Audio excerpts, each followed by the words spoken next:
Welcome to Miami. To start our trip, we're visiting the beautiful Vizcaya Museum. This estate was built in 1916 by James Deering. He was a businessman, and this was his winter estate for about 10 years. It took about 30 staff to maintain the home and property, and it's exquisite. I think this is definitely my new favorite estate. James Deering was the vice president of his family's business, International Harvester, the leading manufacturer of agricultural machinery in the U.S. in 1900. He had to retire in 1908 due to poor health. He began to plan a winter retreat in Miami to escape the cold Chicago winters. His doctors hoped the warmer climate could help his pernicious anemia.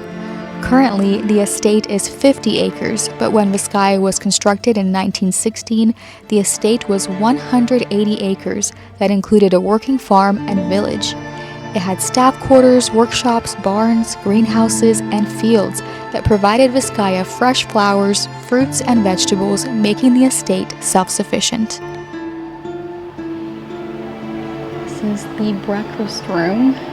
It has just beautiful murals on the walls. Look at that. Amazing.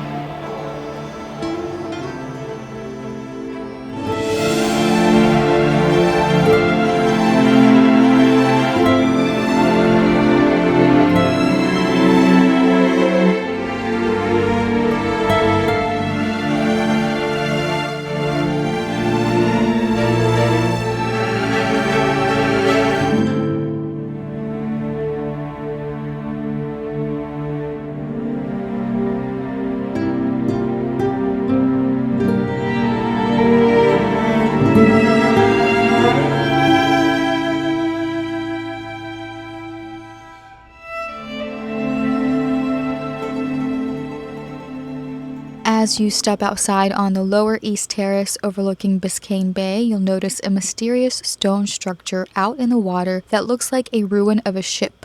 It's like an old ship. That's pretty cool. This is definitely like Venetian vibes right here. This is beautiful. Look at this view of the Biscayne Bay and Key Biscayne on the other end. It served three purposes. One, it's a work of art that features sculptures by Alexander Sterling Calder, a prominent sculptor of the time. Two, it was used as an entertainment space for guests that would only be accessed by a gondola. And three, most importantly, it serves as a breakwater to protect the estate from storms.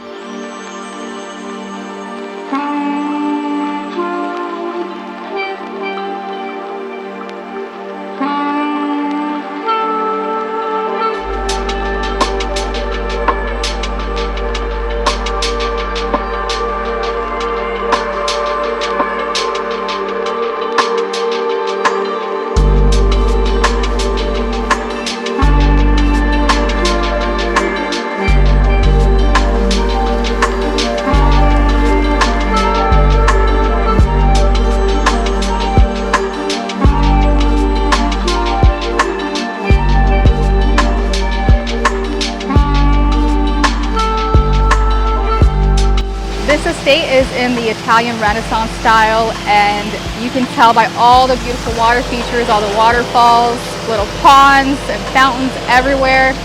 It's very Italian Renaissance and it's beautiful. One of my dreams is to go visit all the Italian Renaissance properties, the actual ones in Italy, and this is gonna have to do for now.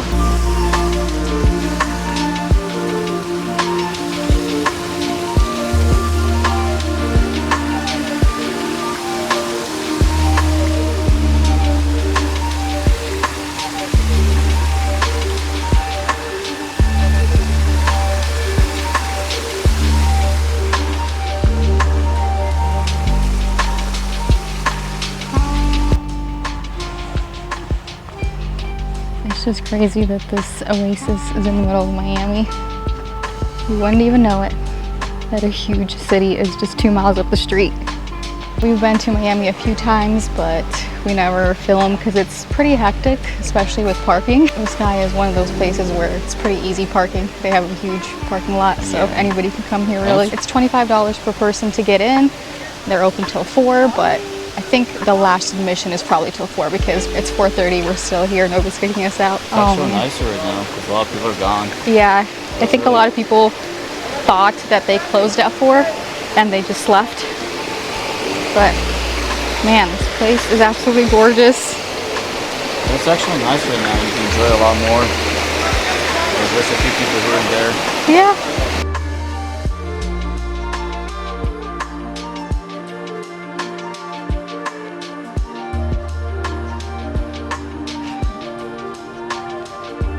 So pretty.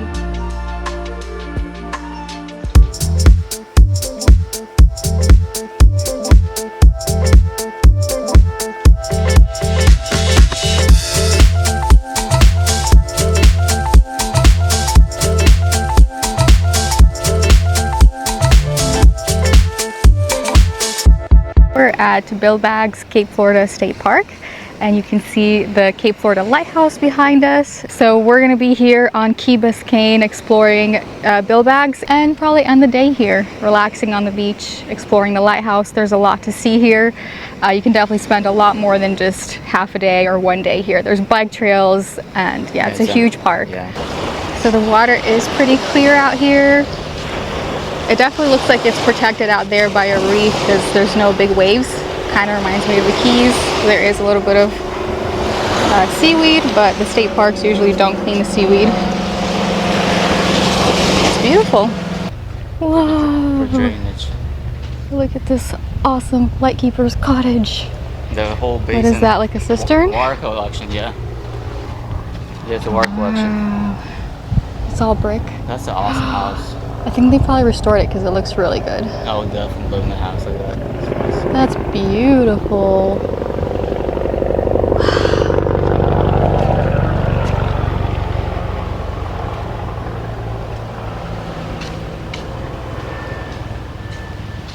And there's the lighthouse. So pretty. Wow. This is the kind of cottage that you would love. Yeah. This is perfect. A little brick cottage. Big little porch on the front. Wow. There's something about lighthouses that's very reassuring, comforting. Probably the whole light in the darkness, light through the storm, symbolism of it all. And there's a helicopter.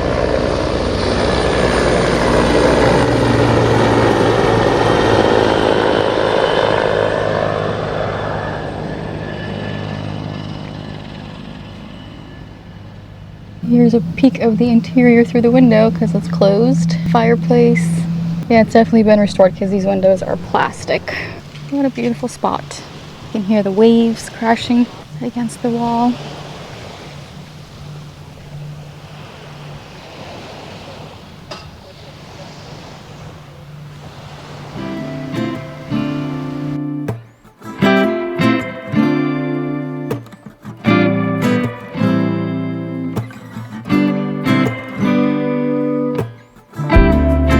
The same James Deering of the Vizcaya estate that we visited earlier also purchased some property on Key Biscayne when building Vizcaya, which included the Cape Florida Lighthouse. A provision to purchase the lighthouse was that it had to be restored. Deering's engineers shockingly discovered that this 95-foot tall lighthouse had a foundation that was only 4 or 5 feet deep. It's really a wonder it had stood through hurricanes and storms for almost 90 years since being built in 1825 to Deering's ownership in 1913. His engineers got to work on fortifying the lighthouse, and shortly after completing the lighthouse foundation, the Great Hurricane of 1926 hit Miami that would have meant the end of Cape Florida Light. And this is how James Deering saved the Cape Florida Lighthouse.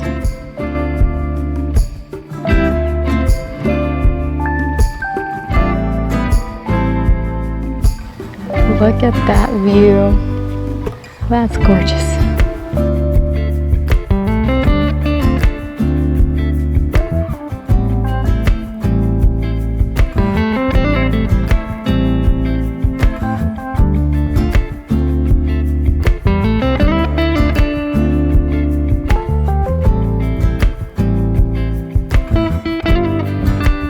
We're at Bill Baggs Cape Florida State Park, and behind me you can see the Cape Florida Lighthouse. It's absolutely beautiful. And on the other side, there's a palm tree walkway. We took a lot of pictures because it's just stunning. But this whole park was named after Bill Baggs, who essentially saved this 100-acre park from becoming a condo development. And now it's available for everybody to enjoy.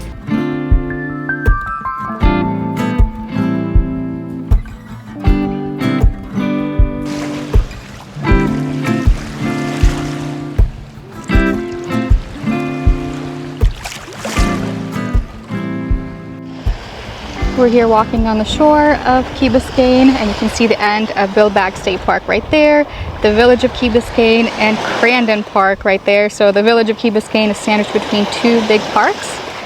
And all the way down with all the buildings down there is Miami Beach. That's a whole separate island. So Key Biscayne actually has a pretty big shoreline. We walked all the way down to the village of Key Biscayne. You can see the buildings behind us now. There's some cute, colorful cottages right there, but I think it's snack time, and then we have to head back as the sun is about to set. Such a beautiful day today. It's just a light breeze. Palm trees are swaying in the wind. It's just perfect.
This is Brickell Key. We're gonna go try to bike in downtown Miami. Wish us luck.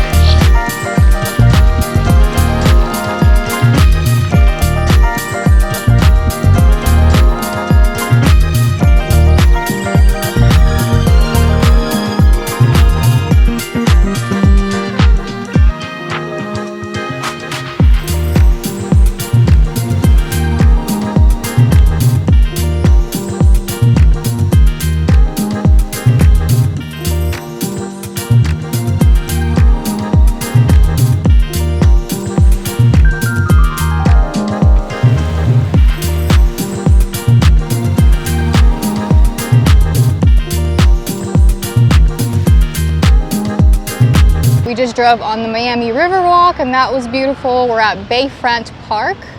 Looks like a lot of it is closed, I think. I don't know for construction or what. It hasn't been too scary biking in Miami. Yeah. It's not too bad at all. Here's the Torch of Friendship behind us, dedicated to JFK. And we'll continue biking, see what else we can see.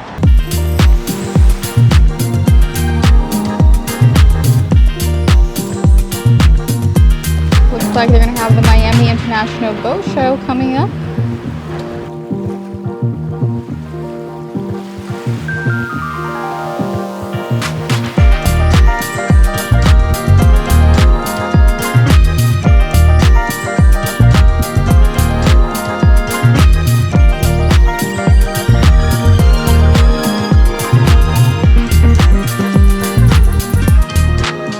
Are getting kind of hungry. I think it's time to go eat some lunch. We'll see which cafe we'll go with.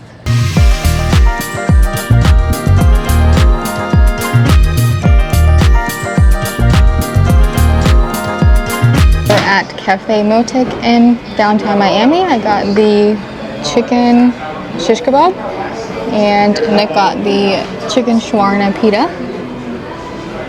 Let's give it a try. So I got the chicken shish kebab. I put some of the onions on there, the black and pepper. That's really good. I'll try the chicken Florina pita. It's really good too.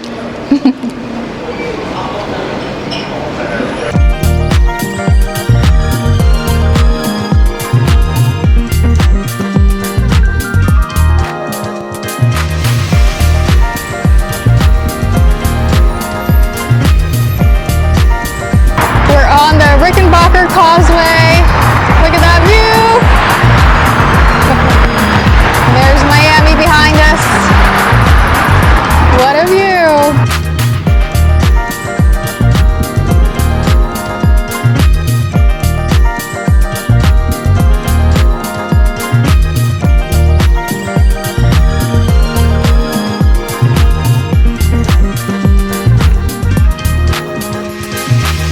And that's a wrap on our trip to Miami. We really enjoyed our time here. I think our favorites was Key Biscayne and the Vizcaya Museum. So if you enjoyed the video, please leave it a like. It takes a second, it's free to do, but it's actually very encouraging to us to see that you enjoy this video. And if this is your first time watching one of our videos, please do subscribe. We'd love to have you. Next, we're gonna be road tripping from here, from Miami down to Key West. So we thank you for watching our video, and we'll see you on the Overseas Highway.